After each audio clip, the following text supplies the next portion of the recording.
পৃথিবীর সবচেয়ে বড় বরফখণ্ড হিসেবে একসময় পরিচিত ছিল A23A হিমশৈলটি। তবে এই তালিকা থেকে হারিয়ে যেতে বসেছে এটি। বিশাল এই হিমশৈল ভেঙে পরিণত হয়েছে ছোট ছোট টুকরায়। বিজ্ঞানীরা বলছেন নভেম্বরের শেষ দিকে একেবারেই হারিয়ে যেতে পারে এটি।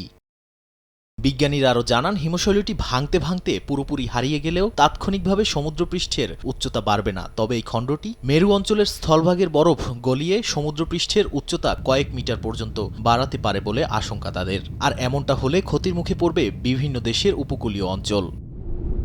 A23A বরফখণ্ডটি অ্যান্টার্কটিকা থেকে ভেঙে 1986 সালের দিকে বেরিয়ে যায়। বিজ্ঞানীরা 1950 সালে এর নাম দেন গ্র্যান্ড চ্যাসম। কলোরাডো বিশ্ববিদ্যালয়ের গবেষকরা এটির গতিপথ পর্যবেক্ষণ করে জানান, 3 দশকের বেশি সময় ধরে এটি অ্যান্টার্কটিকার দক্ষিণ অংশে থাকলেও গেল কয়েক বছরে অস্বাভাবিকভাবে উত্তরের দিকে সরে যাচ্ছে। অনেকবারই সেখানে বিশালাকার হিমশৈল দেখা গেছে। অ্যান্টার্কটিকার চারপাশে কিছু বরফ স্তরও এই গলন প্রক্রিয়ার মধ্য দিয়ে গেছে।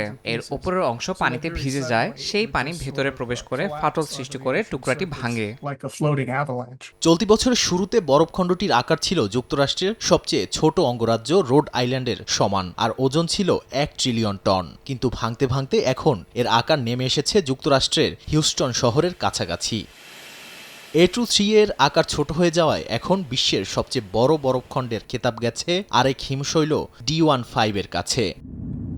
নাদিম মারজান, সময় সংবাদ।